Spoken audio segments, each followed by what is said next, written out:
welcome the newcomers. I see the number of attendees is increasing, which is great. Once again, Study Social Sciences, Politics and Education in Germany. Here are our guests. And of course, the students are also present, and they will be happy to answer your questions as well. The organizer of session is 𝘱𝘕𝘔𝘱𝑒𝑚𝑎n University, a database where you can find all of today's presented programs and some other programs as well in the same subject or different subjects. And you can always have quick check on study programs, get the whole information about them, and sometimes see videos, testimonials, and all of this.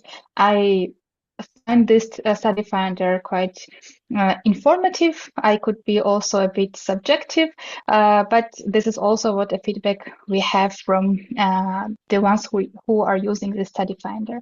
If you want to know more about the universities, you can also check Unifinder.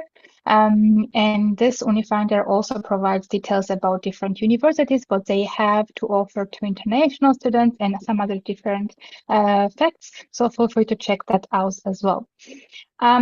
Articles are still relevant and valid, even though now you can ask ChatGPT everything. We still think that personal experience of how it feels studying and living in Germany from the ones who have actually went through this way, including myself, could be informative and important. So if you want to have a quick answer and there is no webinar going on, you could check our articles, because it's again us behind those articles. And of course, the webinars, we think that connecting with you through webinars is a nice way. And we have, luckily, lots of subject webinars where guest speakers present their own programs and are there to answer your questions. For general webinars such as scholarships, Uni-Assist, visa, studying in Germany, opportunity card, blocked account, there will be somebody from 𝘱𝘕𝘔𝘱𝑒𝑚𝑎n University, me or Camilla, and we will also have a round of live Q&A for you. And this is our team based in Hamburg, Germany, and we are counseling in different languages. So I use a study finder actually, and you will also have this link when you get the slides. And if you search for the subject I selected, you have 50 degrees. Breakdown into bachelor's and master's, of course, available, and you see all programs have different information provided, also videos and so on. So I think it's quite nice way to find a few programs where you want to apply. If you want to know more about the subject itself, you could check our subject pages, which provide information about language requirement, general information about list of programs, tuition fees, and other things, which are also quite interesting. If you are joining such kind of webinars for the first time and don't know why there are universities, others are called Universities of Applied Sciences, you can check the article about historic differences, but what I want to mention today is that usually programs offered by universities are more research and theory oriented, and Universities of Applied Sciences have more application practice oriented programs. I think this, of course, there could be exceptions on both sides, and therefore it's really important to really understand the program and what is the content, or what are the requirements, expectations. But I think this is really important to understand what kind of program it is, also depending on what type of person you are, so that will you feel more comfortable about research program or more application oriented program. This could be interesting for master's programs. It's always possible to do a kind of pre-check for your before your application to see if you meet qualification requirements. Of course, bachelor's programs also have qualification requirements, and for the bachelor's applicants, I will also share a link from there where you can see if you have direct access to Fulda's program, or maybe you need to do a Studienkolleg. Yeah, you could always check and see what is the previous degree requirement, what is a GPA or language requirement. But of course, you will also hear all of that during the webinar today. All right, and now let's start with the PPE, Philosophy, Politics and Economics Master of Arts Studies program. And Professor Herdecke is here joining us. So I'm going to present the PPE Master's program that we offer at Witten Herdecke University. This is our campus. It's located in Witten. If you stand on the rooftop of our campus, you can actually see the stadium of Borussia Dortmund. So we are located close to Dortmund and also close to Bochum. Witten itself is quite small, but as you can see, quite green. So that's how the campus looks like. It's surrounded by green. The Master PPE program that we offer is a full-time master. It always starts in the winter semester and lasts 4 semesters. We accept a maximum number of 25 students. Actually, we try to keep it a bit smaller even. That's by intention. So since we are a private university, we emphasize a lot individual supervision and support. So the idea usually is to have around 20 students be accepted. The language of instruction is completely in English. And we have various options to also, stay abroad for some time. There's no deadline for the application. Admission requirements are standard, so we need a BA, of course, to be completed. However, it can be in almost any subject. So the Master PPE is designed such that people from different backgrounds can join this program. That's also my intention, because we believe that the program benefits very much also from very different backgrounds that the students bring. Here's this looks a bit wild, but I just want to point out one thing here. So this is the structure of the program. What you see immediately is that we tried to offer a program that allows individual development as far as possible. So there are various strands here. One is that you can, after having completed the introductory part, so you be given backgrounds on each of these 3 disciplines. There's also going to be a leadership and transformation aspect to this whole program. But then you can actually choose one of the majors, so which would be international politics and so on, PPE of development. There's also an advanced methods electives major. The idea is that those students who would like to do a PhD after the master's degree, they are offered already support for doing research during the master's. And we actually do it such that sometimes we even encourage our students, when we see something really interesting developing, we encourage them to publish something during their master's degree, and often we even try to then publish maybe together with them a paper. So I've done it several times. Those who want to do a PhD afterwards, they're offered a special track, if you like. The others can go into various subfields and develop their own individual profile this way. Also important, we have, as part of the studies, our Studium Fundamentale, which offers courses that are completely beyond the other academic disciplines. So they'll be involving courses on archaeology, choir, music, lots and lots of things. And the idea is really to allow the students also to broaden their horizon, again, also to develop individually according to their interests and talents in a way. Okay, so that's the idea behind this program. I'll say something more about it in a second. For now, why would we encourage people to study PPE? So first of all, we believe that the problems that we're facing these days, and in the very, very recent days, we've been confronted with another huge problem, you can say, in the world. So real problems of the 21st century do not care about boundaries between academic disciplines. If we want to understand things like migration, climate crisis, its social implications, we need people who know all of these disciplines at the same time. So people, unfortunately, of course, today tend to specialize even more in the knowledge, but we need these experts to combine the expertise of different disciplines. So in order to make the division of scientific labor productive, we also need experts for the integration of scientific knowledge, and those people that bring it to the real world.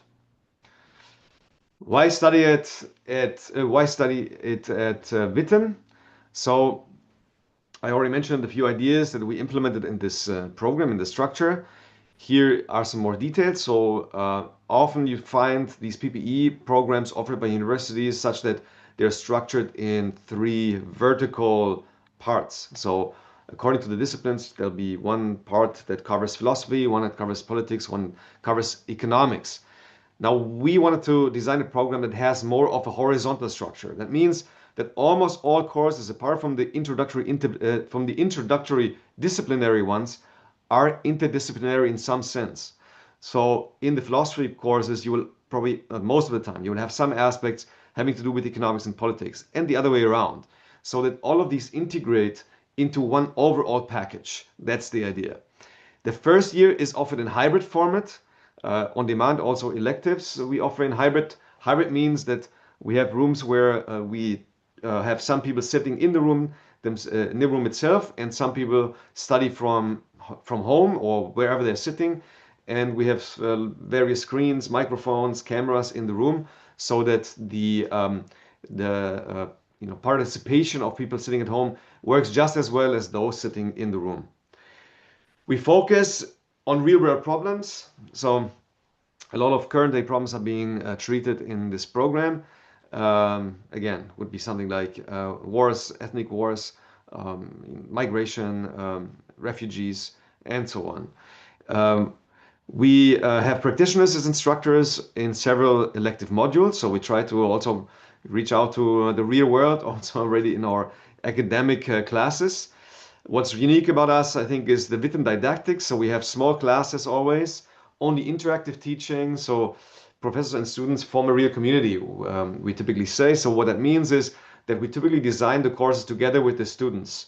So we will have some of the sessions open towards the end, for instance, of the semester, and we will ask the students what subjects they would like to, or what topics they would like to study, and we ask them to propose some ideas, and then we jointly design the class together, for instance. We also ask the students what classes in general they would like to study in the next semester, and then we try to implement them. So in short, the students are really part of the ongoing design of the program at our place. And also students are in some sense entrepreneurs of their own studies, right? So we have a lot of freedom in the program. Students have a major say about the content of seminars, and they have various options to do their own research and their own projects so that they can develop individually. That's possible because our professor-student ratio is very small, or large, depending on where you put what you put first. So we have very few students for a lot of professors, and so we are able to supervise them closely. Career prospects, our alumni, so the program runs now for more than 10 years. It started in 2014, and our alumni have been doing lots of different things over time. So we have a lot of internationals coming in, and actually the majority afterwards stays in Germany and Europe. So we have people that work in politics, in international NGOs, in international organizations. Political and economic consulting is one big branch. International management, social entrepreneurship, and various other ones. So I just brought a few examples here. Here's Alexander Ritter, who started a social enterprise where he brings programmers from Central Africa to work for European firms. We have Herdecke, who now works for E.ON, which is a large energy company in Germany, and Diego, who works now for the World Bank. So people went in very different fields. Here's a few more. So Raphael is now an office manager for a political party in Berlin. Janis Kluge is in the papers every once in a while, working for the Institute for International and Security Affairs. So now, in the context of the Ukrainian-Russian war, he's often interviewed. And we have Stefania, who works in finance, and Christian, who has become actually a deputy mayor of Witten. So he came from Bremen, I think actually that's where he's from, and he stayed and became deputy mayor of our city. How to finance your studies? So we are a private university, and we have fees. There's 3 ways to pay these. Most importantly, well, let's first start with the first. So you can, directly pay the fees, which for the master's degrees at this point, I think slightly more than 24,000 euros for the whole degree. You can do half-half. Half-half means that you pay half according to the income-related repayment contract. So that's number 3. There's an option not to pay anything at all during your studies, but later pay back depending on your income for 10 years, a certain amount. So that means you don't have to bring much funds when you actually start the program. You will pay back later whatever then you have been appreciating. Here's a note for long-term student visa. So as non-EU international students, you have to go through a visa process, of course. You apply for your visa at the nearest German diplomatic mission, and that's usually a bit of a challenge. you need to prove financing, meaning you have to have almost 12,000 euros blocked in a blocked account. So the good news is that we have a lot of support for those who have applied successfully in order to help people, students get their visa done. When you come to Witten, we have people helping you to find accommodation and so on. So there's a lot of support at Witten for this. However, these things are still a prerequisite. Now, since Kevin has joined us as an international student and has gone through all of this, he was, nice to join us here, and he was going to give you some impressions from a student perspective, on all of these issues. So maybe, Kevin, you wanna start? Yeah, thank you so much, Professor Herdecke, and all the panelists, and to our prospective students, everyone who joined, you are most welcome. My name is Kevin 𝘗𝘢𝘕𝘓𝘕𝑟𝑎. I come from Kenya. Kenya is in East Africa, and I'm a fifth semester student of PPE at Witten Herdecke University. Looking forward to start my thesis soon. So I'll speak about basically my experiences, my application experience, including visa, how I settled here in Germany, and how I'm finding the PPE program. And this is from a student perspective, just to give you an impression of how it feels. So when I was starting to apply, I reached out to the university first online. Of course, I was in Kenya. And the university organizes always a virtual tour. This virtual tour is basically to speak to the professors and also students who are there. And with prospective students, they'll give you an opportunity to ask questions. They'll present the program, and you'll clear all the questions that you have. And a student also will give you an impression of what it is like to study at Witten University for PPE. And after that, now you can give follow-up questions, or you can now apply formally for the master's program, which I did. And after application, when you qualify, when your CV is worth it, or you qualify for it, then they give you an interview, which is organized later on. So after I applied, after the virtual tour, in 3 weeks' time, I had applied. Of course, I applied the following day. In 3 weeks' time, we had an interview. That was January. By February, we had an interview. And after the interview, at most in 1 week, you have your feedback. Or sometimes even the following day, you have your feedback, whether you qualify or not. And I was lucky. I got my admission. And what followed next was to start my visa processing.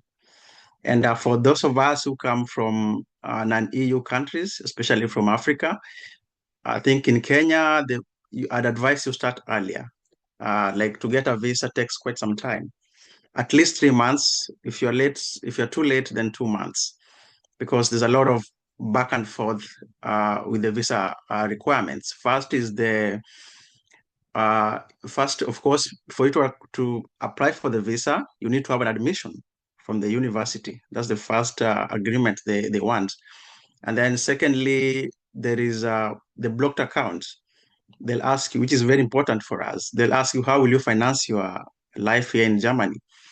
And then with that, you need a few things, either a scholarship that shows that someone will pay for your living expenses. Or secondly, a blocked account, which many use. You put around 12,000 euros in a blocked account in Germany. And then that's per year. Of course, 1 year is enough. And then this shows that you can finance yourself in Germany. Thirdly, if you have a permanent resident in Germany, he can actually write you a letter and say that I will support him when he comes here. So I was quite lucky. I got a scholarship, which enabled me to come here. But also when I got here, also I had to, you can work. There are options of working as a student. There are many, many options. I don't know of any students who doesn't work, especially those of us who come from non-EU countries. Yeah. So yeah, the visa process took like 3 months. And by September, I had my August 31st, I had my visa. And of course, I had to wait for 1 month and travel in October now. So quite smooth. And the university helped me, the international office actually, because there are things I didn't understand at in their website, in the embassy website. Of course, nowadays they've changed, they're using TLS. But if you don't understand anything, the university also helps you to fill in properly so that you don't make a mistake. Because there are things the embassy doesn't understand also. But if the university clarifies them using a letter, you can present them to the embassy. And I remember working with Julia in the international office of Witten Herdecke University. And at some point, I shared my screen. I had to share my screen for them to see what is required. And they really helped a lot. And on that angle, I was very successful, yeah. So when I got here, I got here and went straight to my apartment because as I was in Kenya, the university helped me to locate an apartment, the international office. There's a link they share and you keep searching there. They'll also help you find ways of making sure that when you come, you have a house. So I didn't struggle with house. Immediately I came here, I went straight to my apartment and I started the process of now getting the residence permits, of which I'll advise also for those who are coming to start applying earlier. You just book an appointment. I think in Germany, most things you have to book an appointment. You have to. It's unlike Kenya. So Kenya, sometimes you just went to an office, go to an office, and you just say one this, and that's okay. So here you have to book an appointment, and the international office advised me that if you can book an appointment while in Kenya, it will be easier. So when I booked an appointment while in Kenya, when I was coming here, I waited only for 2 weeks. 2 weeks, and I went to the office. And like when you come here, then book again, it can take also maybe some time also. And also the language was a barrier for me. I spoke no German at all. And I had a student from international office, Nina. She took me there to the foreign office, the Rathaus, which we call Rathaus here, whereby she had to interpret what was being asked. At the same time, she took me to the bank to open my bank account and also get my line, my SIM card. All those things are requirements. And sometimes as a non-German, if you don't know the German language, you can find yourself maybe signing contracts you don't know, you don't understand. Also maybe having language barrier. Yeah, so to that extent, I'm really thankful to the university. They were really there for me, and my settling was smooth. So within 2 months also, I got a student job. And I got it because also I started earlier. If you start earlier, I mean, getting all these papers, you have to get this alien residence permit, the line, the bank account. That's why I say like you have to start earlier. So if you start late, then you'll delay getting a job. So after I got to work, I settled. I had to plan my life well. You have to plan because you have classes. Number one is you have to know your timetable and my school timetable. And employers are always flexible because they know you are working and you are studying. You can work 20 hours a week as per the law and know when to work. The employers are very flexible. If you tell them the days that you work, that you study, and then they can adjust and now give you some days off and also so that you can work the days that you are free. Yeah. And I forgot to say also when I came, the first thing I think we met the professors, which was unusual for me. We met at a cafeteria, at a restaurant around the city, just to introduce us and introduce themselves. Yeah, something I was not so used to. And it made me feel at home and also like prepare us for the courses to come and the semester. Yeah. Yeah. So what options did you We have might be finance coming your to life? the end of our slot. I'm not sure we have more time. Nino will tell us. Okay. Uh, So yeah. So the final thing, what have you gained from the PP program so far? I think I've gained the third eye of looking at things. You know, initially I come from a philosophy background, and maybe I was too limited in looking at the international problems. You know, we have world problems. I came when the Ukraine problem was really very big thing. It's still a problem also. Now we can see also the things happening in Iran versus America. And this holistic view of looking at things, I think, is what I brag about. I no longer look at problems from a narrow mind. I can now bring the critical eye of philosophy, economics perspective, and political perspective. And this really helps me digest and understand issues that are going on. Yeah, I think, and Witten is unique for me because of how professors, the proximity to the professors. It's very easy to talk to a professor one-on-one anytime that you want. Yeah, and that's why I think they try to limit the number of people coming so that you can have full attention of the professor, something that you don't find easily anywhere.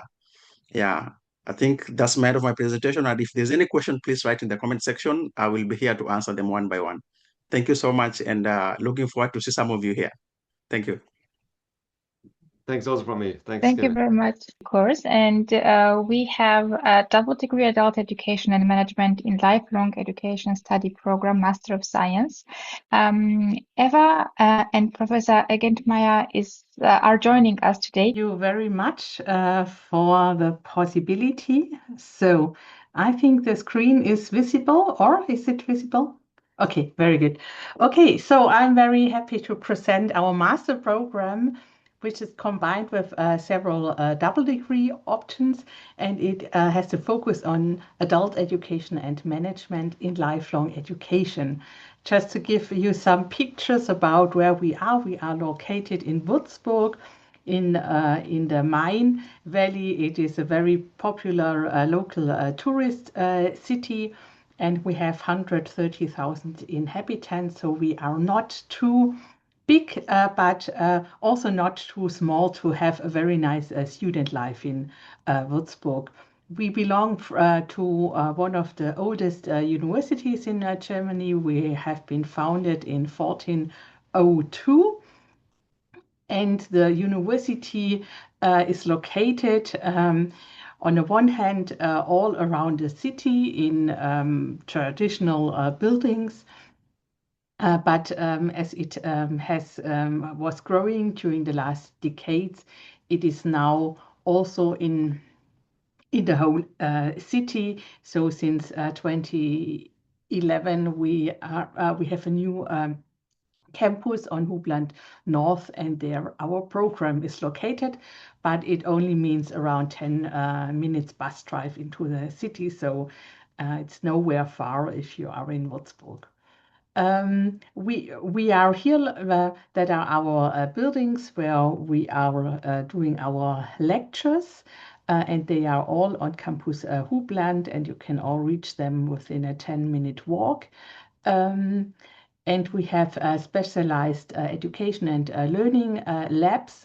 We also do hybrid teaching. We also do a lot of piloting in hybrid teaching. So most of our students are on site, but some don't have the possibility to study in Würzburg, so they also can join digitally. About our university, we are a middle-sized university with 25,000 students in Germany, and maybe our most important topic currently is we are running for the excellent university. So within the next weeks there is the audit, and the university hopes to belong to one of the few excellent universities in Germany. We offer our study program currently in 3 options. So one option is that you fully study the master program in adult education and management in lifelong education with English modules in Würzburg, or that you choose a double degree, which we have with University of Padua, or the one which we have with University of Ljubljana in Slovenia. We also have a lot of Erasmus partner universities, so also some of our students, they do 1 semester abroad, and you, of course, as fully enrolled students, you will benefit from the Erasmus program and also from this scholarship. Our study program, it starts each year either in April or in October, so we can adapt, and we know how difficult it can be to get a student visa for Germany, so we can adapt always to the situation when you have your interview appointment and issue then the admission letter, which you needs to get the student visa. You can study the program either as full-time program, then the duration will be 4 semesters, or you can also decide for the part-time option. Then we have 8 semesters, which means 4 years. The maximum duration time will be 6 semesters for full-time studies and 12 semesters for part-time studies. We don't have a semester fee, but a semester contribution. I think we have to update it. It's now 180 euro per semester. And so we teach in Würzburg. So we are an on-site program, but in exceptional cases, you can study it digitally in a hybrid mode. And we have there several information on our homepage, how this concretely looks like. Our study structure is like this, that we have 3 compulsory parts. So the first part is on theories and social framework, conditions for lifelong education. The second part is focusing the practice and the professional skills. And the third part is focusing research in adult and continuing education. And we have on top the compulsory electives with 20 ECTS, and our thesis is 30 ECTS, and it can be conducted in English or in German. Our compulsory electives, so this is what you can select, and you can select either you can deepen your professional skills in adult education. You can also study international relations. You can study mediation in museums. You can focus on international human resource management or on diversity and difference criteria, or you also can get credits for learning German or other languages like Italian, English, French, Spanish, Swedish, Arabic, Portuguese, or Turkish. When it comes to our compulsory part, we focus in the theory part on the issue of lifelong learning, its international perspectives and policies. So we talk about theories like learning theories and societal framework issues in adult and continuing education, and we teach international perspectives on education, ethics, and sociality. Our compulsory part 2 comprises the focus on different working fields and professional acting in adult and continuing education. We have a module on media education, and in the international learning project, students normally do an internship. And in our research part, we focus on the one hand on international comparative research in adult education. And in the research module, we prepare you for the master thesis, which is taking place in the 4th semester.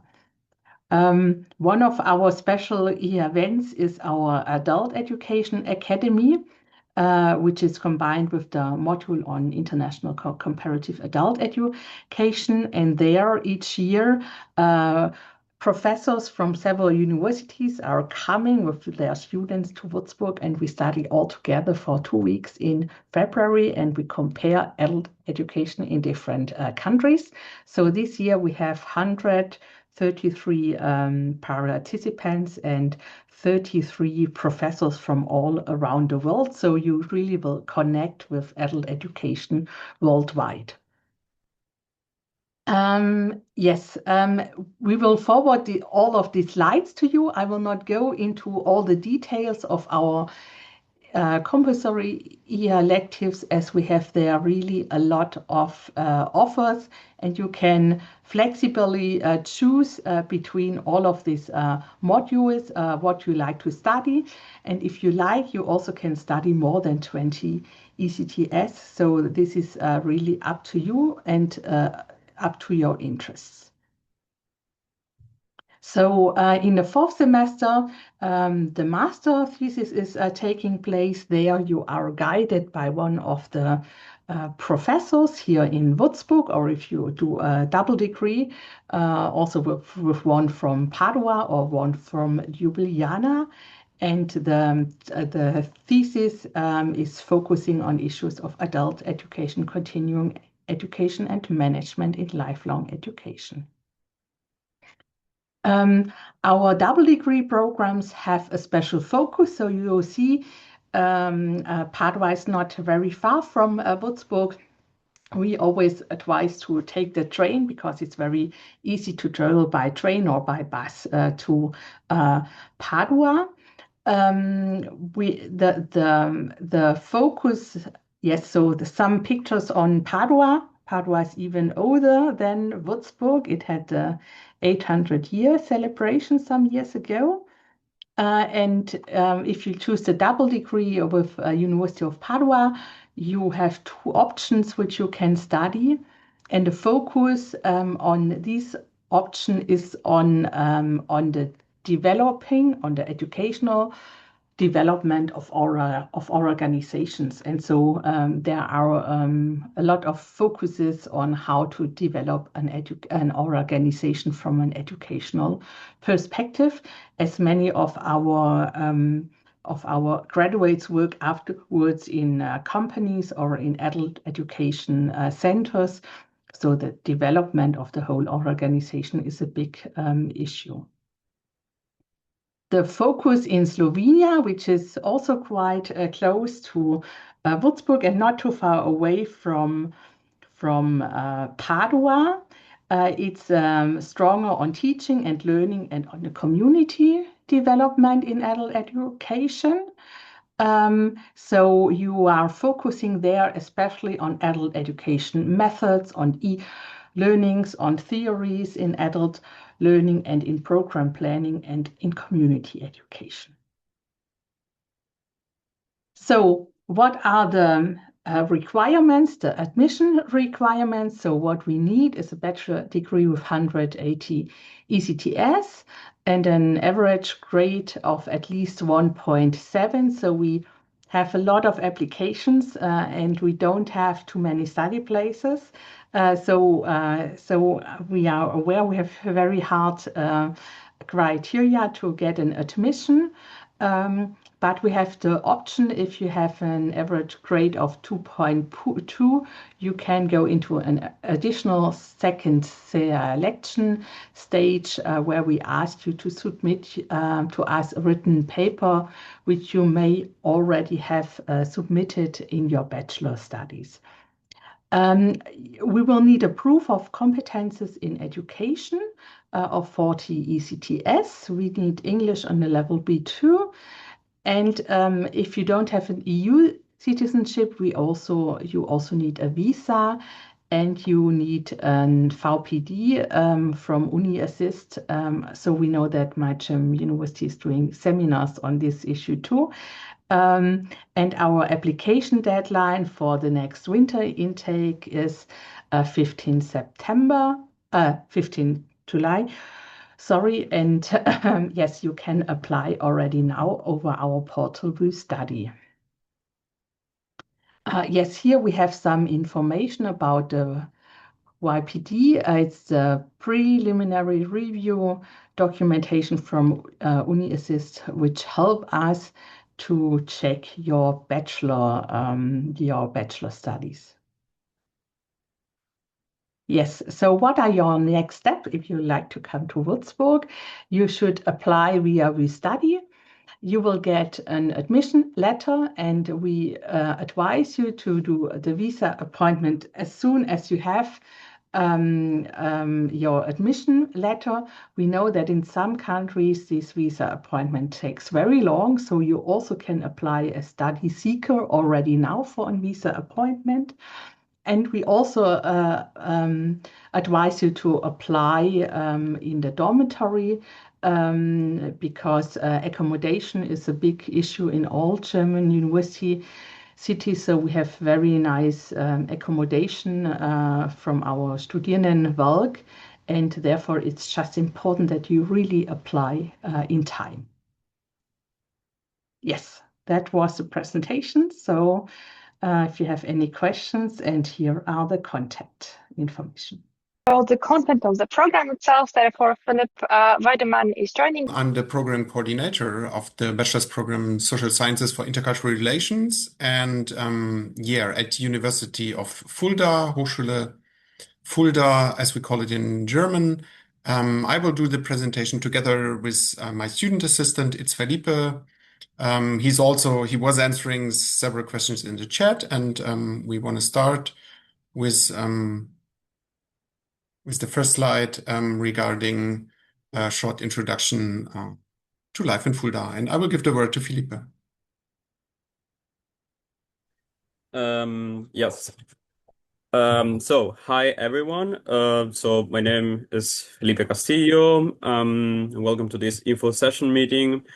Well, as Philip Weidemann said, I am the student assistant of the study program of social science for intercultural relations, and I'm currently also a student of the third semester. Where first I would like to introduce you to this the life in Fulda. So Fulda is a vibrant city, as you may know. We have more than 70,000 inhabitants, and also has like a strong international identity. This is because of the university, and also because we have like a huge population with international background. At University of Fulda of Applied Sciences, we have more than 2,300 international students enrolled so far until now. Can we go to the next slide, please? Thank you. So Fulda is well known as a city full of nature. For instance, we have a lot of parks that are surrounded by the city. This picture was taken in Schlosspark, where usually our students spend time along with other students. This is also one of the nicest places where you can spend time with. This is near to the city hall, and also there's like a palace next by, and also there's a dome or the cathedral that probably you saw already on the old slide and the previous slides. Furthermore, also Altstadt, the historical city center, is located a few meters away from this part of the city. This is really important because in general, like we want to show you what student life looks like in Fulda as well, not just like to talk about like the study program, but what you can expect actually from Fulda in general. We can go to the next slide, please. Well, we also want to talk about the campus life in general. What you can expect, for instance, is like a campus that could vibrate along with you. We have a beautiful library, also a beautiful dining hall where basically students like meet in there. And also we have these extracurricular activities for everyone. Usually those ones are open for every student that is like interested in those fields. For instance, we have also if you want to do sports, you can do sports. For instance, you can also join debating groups. Also, if you're interested in politics, we have like also groups that are focused on political and social activities in general. And if you are like more like in the social field and you want to get to know people, etc., we have a cozy cafe house where basically you can like get to know people involved, etc. And they usually have like a plenty activities along the semester. Every semester is different, but I would definitely recommend this if you are interested in Fulda. So yeah, basically that is my presentation of this, my part, and thank you so much. If you have any other questions, I would be glad to answer your question through the chat or through this like question and feedbacks. Thank you. Yeah, Felipe, thank you for your part of the presentation. And as Felipe already mentioned, it's like 2,300 up to 3,000 international students right now. That means that 1/3 of the student body of University of Fulda are internationals from all over the world, like from more than 100 countries.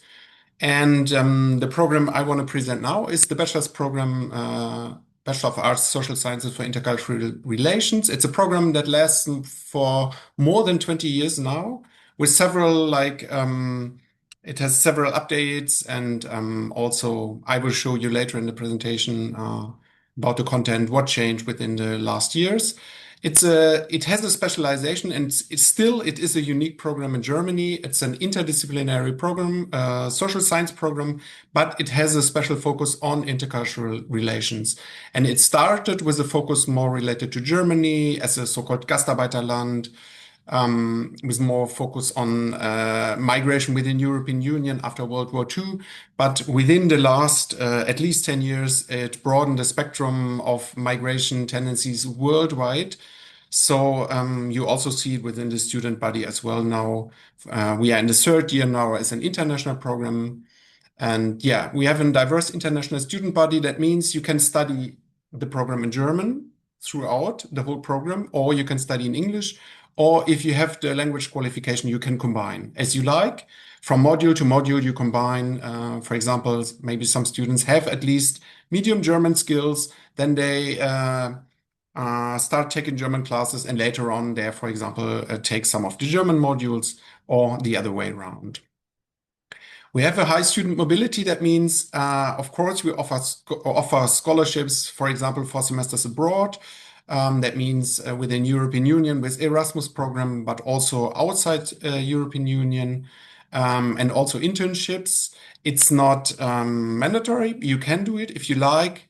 As I say, we offer support and help with this. If you want to do it, you are definitely able to do it.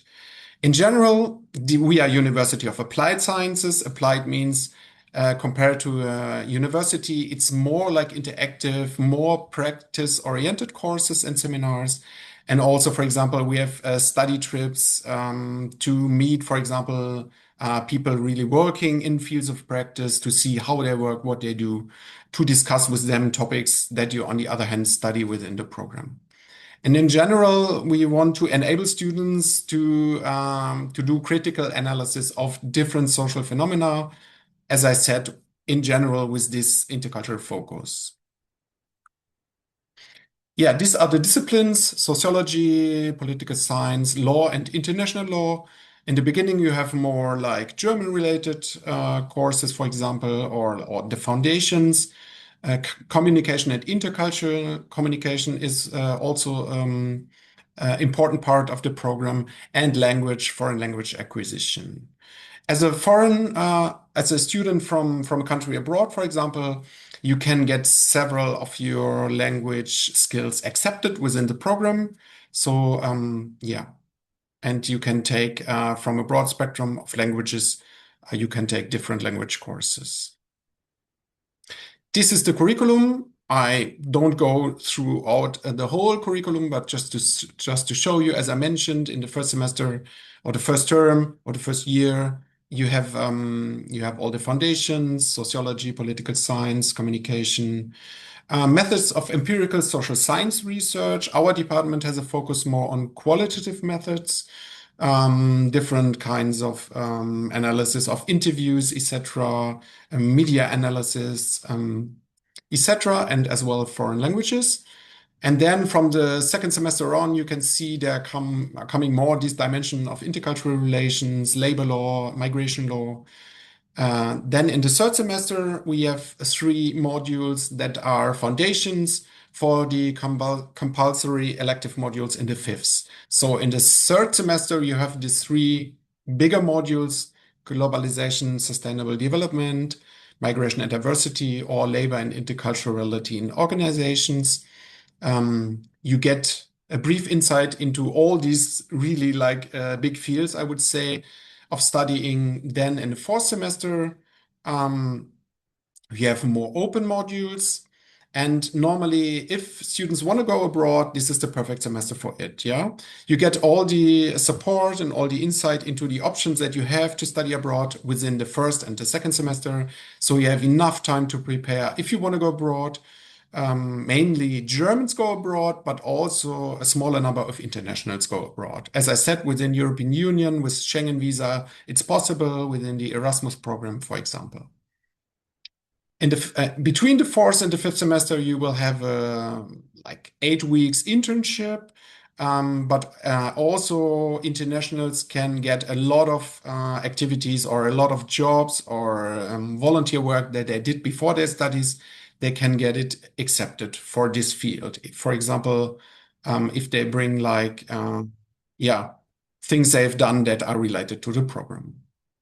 And as I mentioned, in the fifth semester, you have this mandatory elective modules and you decide migration diversity.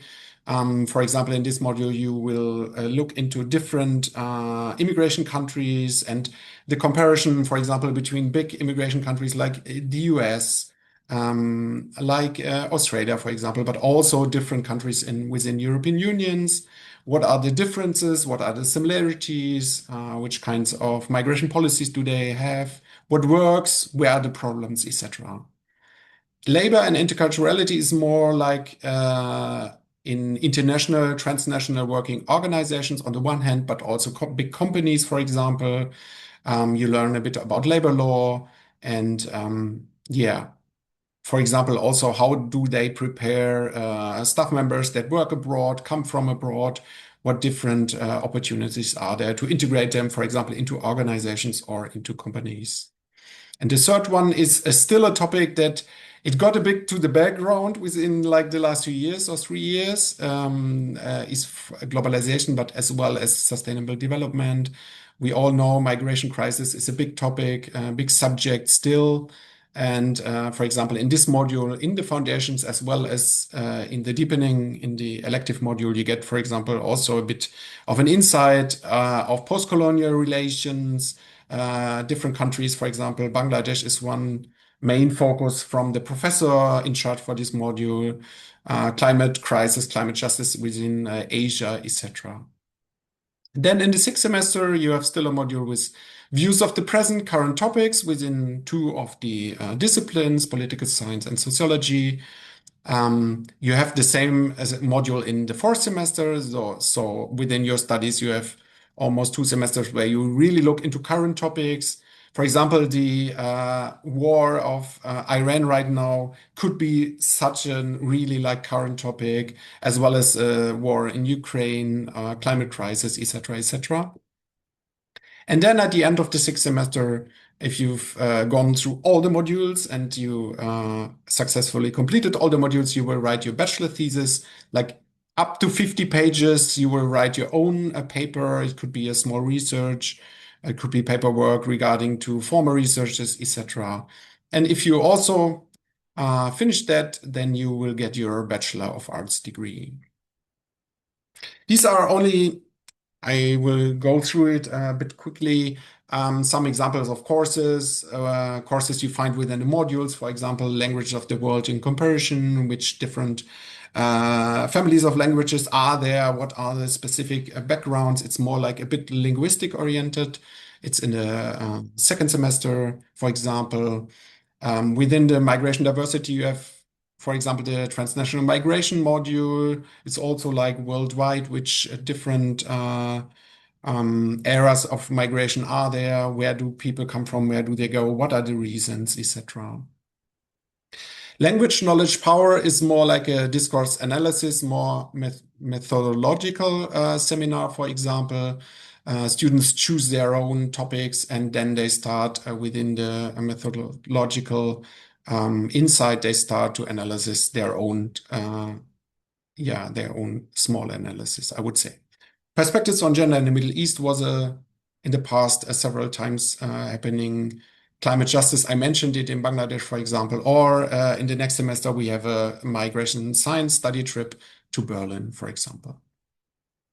Yeah, for whom is the program? Of course, maybe you can think people who want to understand global social and political contexts, people who really want to acquire basic social science knowledge. That's what we offer. It's a bachelor's program. It's 3 years. You have basic knowledge. You're not like a scientist after that, but of course you can build up within further studies in your master's program, PhD, etc. It's helpful if you're interested in general in learning foreign languages, if you're interested in all these fields of interculturality, if you want to work in these kind of fields, and also if you like to, for example, develop a sharpened view on interculturality, for example, migration and different diversity, and also the different aspects of diversity, for example. What are career opportunities? This is from our more than 20 years of experience. A huge field is education, I would say. It's non-formal education, mainly youth and adult education, political education, intercultural education, anti-discrimination work could be. It could be work related to all the climate topics, etc. NGOs is a huge field where people work regarding, for example, human rights, sustainability. Within the last 10 years, especially in Germany, there was lots of work in the fields of migration and refugee work, migration policy, and especially migration counseling, I would say. Media public could be a field. Business, some of the former students go into companies, for example, in recruiting, in human resources, communication, etc. Cultural management is also a field of work, cultural policy, language, cultural mediation. And after that, some of the students already stay. They take a further step to do a master's program. We offer 2 master's programs. One is in the field of human rights. One is in the field of intercultural communication and European studies. And our department and our university was the first university of applied sciences within Germany that was able to offer a PhD program. And we started in 2016, and we are still proud of it. Yeah, as I mentioned, our department was the first one within Germany. So, Nino, if I may say, you can correct your slide. There are several universities of applied sciences where you can do a PhD, and we are one of it. Yeah, what are the requirements? In general, you need higher education entrance qualification. It will be checked through UniAssist. Every student from abroad needs to go through UniAssist to get all your documents checked, etc. And beside that, you need, if you don't have language skills in German, C1 level, you need at least English level B2. It's the upper medium level within the range from A1 to C2. It's in the middle. All the application documents will be online proved through UniAssist. And the latest application deadline, it's quite late because we start in the middle of October of 1 year. The latest is the 30th of September. And as the former speakers here already mentioned, with visa processes, you should start as early as possible because sometimes it can really take a long time. Sometimes students, for example, from Asia come and they say, I started like almost 2 years ago. It took more than 2 years to get an appointment. So you should really check within your countries how long the process might be. And if you really want to join, start as early as possible, I would say. Yeah, this is the end of my presentation. These are my contact details. You can see also the online link, but maybe it's also in the chat, hs-fulda/basip. Then you go directly to the page of our study program. And yeah, thank you very much for joining, and we are open for Q&A. Thank you very much from our side as well. And once again, thank you to everybody for taking over 40 questions. And there are only 4 questions that currently are open, and I think it's a bit of discussion about the AI. But first, let me take the easy one. It is about the application fee. It says for the first master program, but maybe let's voice for the 2 other as well. So the question is, what is the application fee of the first master? For the PPE. Actually, I don't know what the current one is. Kevin, can you tell us? It's not very much, and usually people can also get waivers for it. So, but it can easily be checked on the Let me website. I'll look it check. up and say it in a second. Yeah. Yeah. And for the other two programs, since it's via UniAssist, you need to, even though the education program has VPD, not like as a UniAssist only, it's still 75 euros. And for the bachelor's, also 75 euros for the first application and 30 euros every following application in the same semester. Good. Yeah, let me also comment on the PPE program. It says the application fee is 50 euros, but the early bird offer waivers this fee for applications submitted by June 15th for the winter semester. So that's the answer for Okay, the great, PPE. thanks. Good. The next question is, yeah, so there are two AI questions. First is, which role does AI play in the curriculum from Lena? And the second one from anonymous attendee, do you see the career prospect with AI development? I really don't know what to study now. So let's take this question for all programs. Maybe let's start with bachelor, because now somebody is deciding to start some direction. And what would you advise, Philip? Yeah. So, which role does AI play within the program? I would say it's like it's not like absolutely new topic, but of course it's evolving within university on all the questions regarding regulations, how to use it within teaching, how to use it within studying, what is allowed, what is not allowed. I would say like within Hesse, where we are located, the ministry, etc., and universities are still figuring out. But for example, we offer guidance with it, we offer support, and for example, also the universities offering, for example, like a ChatGPT access for all the students. They can use it within their studies, and there are of course guidelines how to use it. And also there are seminars, for example, also with like critical analysis of all these phenomena. What are the opportunities with AI within the world, I would say, but also where are maybe like, I wouldn't call it dangers, but what are, really where could be like fields of problems, etc., etc. So it's a bit integrated, but it's still evolving, I would say. Mm-hmm. But if after graduating from your program, there is a great chance of being employed, right? Of career prospects are there, as for the second question. I'm talking about the bachelor again. So the question was, what do you see the career prospects with AI development? I really don't know what to study. Maybe I need to read it, but I don't see it right now. In my list, it's the But it's already answered, or is it on the open yeah, questions? it says it's in the open question. Hmm.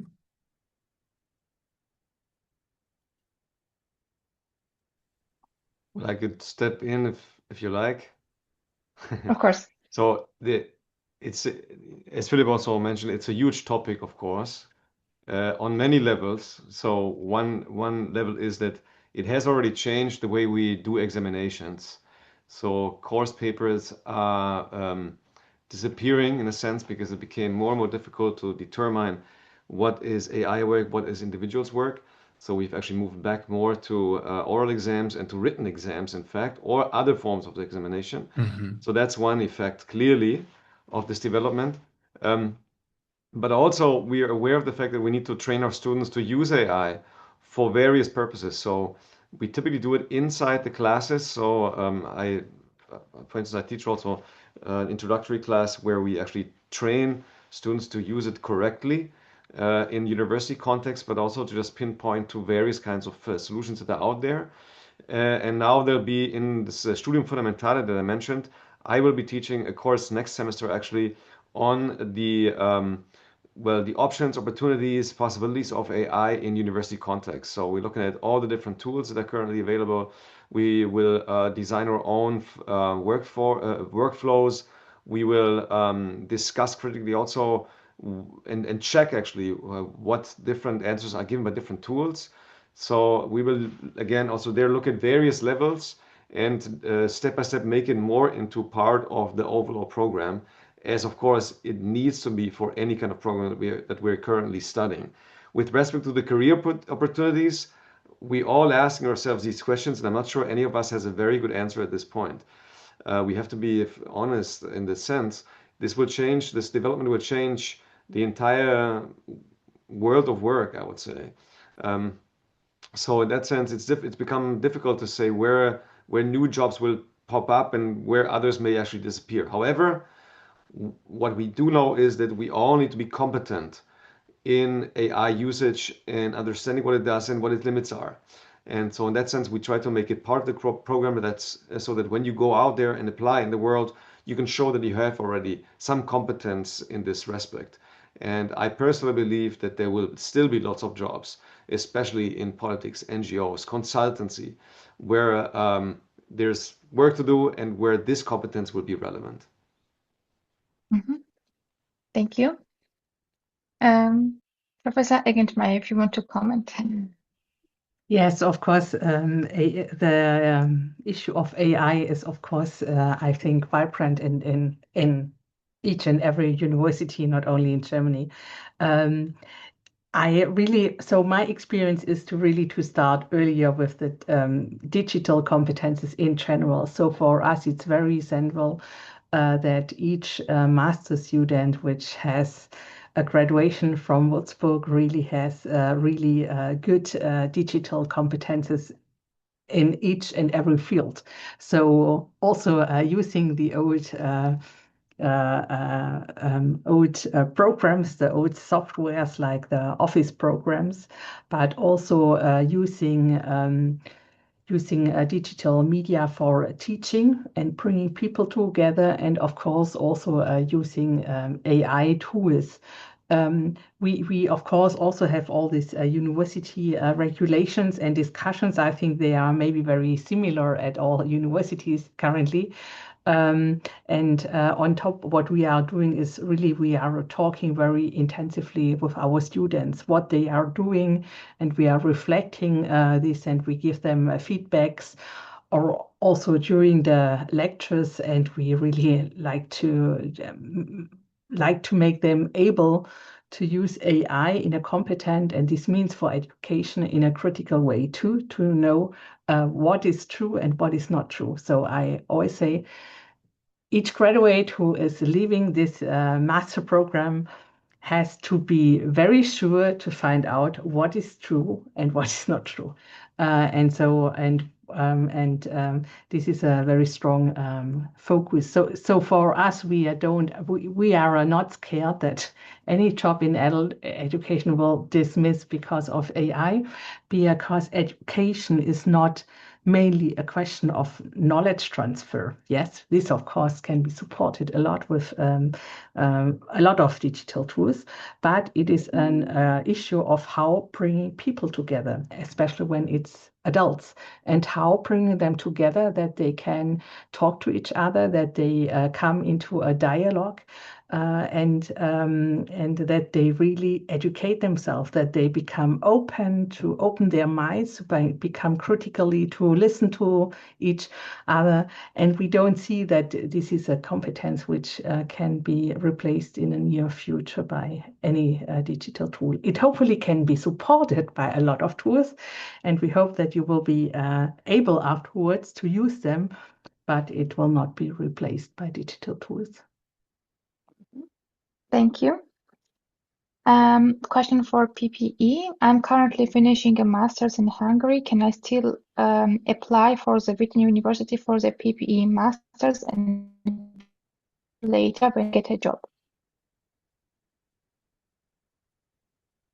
I think the answer should be yes, but where's this question again? Sorry.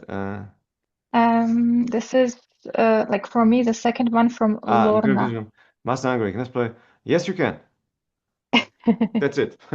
So if you already have successfully applied for a master's degree, you can also do another master's degree, and then you can pay only after you've actually acquired a job, and then you pay for only up to 10 years, a certain, I think it's 6.5% of your real income you pay for 10 years. If you earn a lot, you pay more. If you earn less, you pay less. And after 10 years, you're done. So you can apply, and we'll be happy to speak to you. Mm-hmm.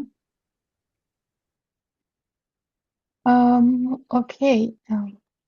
From the answered questions, dear panelists, relevant for your programs, do you think that there was something that you would like to mention? For example, for education study program, I saw a few questions, or at least two, about the exchange with Erasmus and how to apply, when to apply, or maybe Eva, the questions that you already answered that you maybe want to mention something that could be interesting for others as well. Feel free to unmute yourself. This is also true for the bachelor's program. Actually, there was one interesting question, which I don't know who answered, but was about the city. So I see the answer from Felipe, but maybe we can ask this question to all of the panelists. Does the size of the city matter? Should I keep it in mind when applying to programs? Maybe I can start. Yeah. Yes, you can go ahead. Maybe I can start. So I think we are all three from not too big cities, to say it like this. And what I experience, what students really like, is to live in a small, peaceful city. So, and where you can experience a lot of freedom. So we have around half men and female students in education, but our female students, they really say they really like that they can be in the night on the streets. Nobody is caring if it's a man or a woman. So it's also an issue. How much cultural activities you would like to have. The bigger the cities, of course, there is more cultural activities like music festivals, and we have in Würzburg wine festivals. I have the impression each week in summer. But it's also the issue how many friends you have and you can get. And if you like to live in a young city with many students, or if you like in a big metropole. Also, what we see in the smaller cities, the accommodation situation is easier. So we know from a lot of students that they decide for Würzburg because they are sure that they can afford also the fees for the rents of the accommodation. So these are all issues which you, of course, should keep in mind. Mm-hmm. Thank you. If anybody else wants to comment on that, Philip, I see you are unmuted. Yes, I'm unmuted. I would say, it's a bit comparable to what was already said. Yeah, Fulda has 70,000 inhabitants, and it's a campus university. That means you have short ways and you can really focus onto your studies if you want to. But as Filippo already mentioned, you have like a vibrant city life with bars all over the city center. I would say there are many bars, some clubs, not many, but some. And also, for example, if you want to join really like big city life, you can go to Frankfurt with your semester ticket. You have like a public transport ticket. You can go throughout Germany. You have the so-called Deutschland ticket. You can go to Frankfurt and you can really enjoy big city life. You can step into it if you like. It's like a bit more than 1 hour from Fulda, for example. Mm-hmm. Yeah, Professor, go ahead. So Kevin should say something about Witten and the experience of living there. I would say it feels a bit like a campus. So Witten has about 100,000 citizens, but most of the students live in the city centers. When I go there, there's always someone waving from a window, and I meet them at the supermarket and so on. So it's really a bit of a family atmosphere. But it's also located next to a lot of big cities like Bochum, Dortmund, Köln is only 1 hour away. So it sort of combines a lot of the big city opportunities with sort of a small scale environment. And I think that's actually what especially international students learn to appreciate after a while. So we've had some students who moved to Düsseldorf for us, for instance, because they thought they come from a 20 million city and wanted to move to a larger city, but then they found out that the party's going on at Witten, and that's where all the friendships are being developed. So then they moved actually to Witten afterwards. I don't know, is that Kevin, what would you say? Yeah, I mean, work-wise, I think most of the international students will prefer big cities or proximity to big cities because there are many options of working there. Yeah, but study-wise, also people prefer a small city where they have all this privacy and a lot of like cool time to study. I mean, my experience with Witten is that Witten is so close to big cities. It's a small city, but within NRW, where you can go to Düsseldorf anytime. You can go to, it's actually 1 hour to Düsseldorf, 1.5 hours to Cologne. To Dortmund is 11 minutes or 16 minutes. So we are full of options in Witten. So if you really feel like you want to go out and have fun, maybe over the weekends, you can go and come back anywhere you want to go, which is within reach. Yeah. Yeah. And also, I think most students, I think why he was asking is about a job. And I think it's really connected. As long as you have the semester ticket, which nowadays is Deutschland ticket, you can go anywhere within the country with the ticket. Yeah. Good. Thanks so much.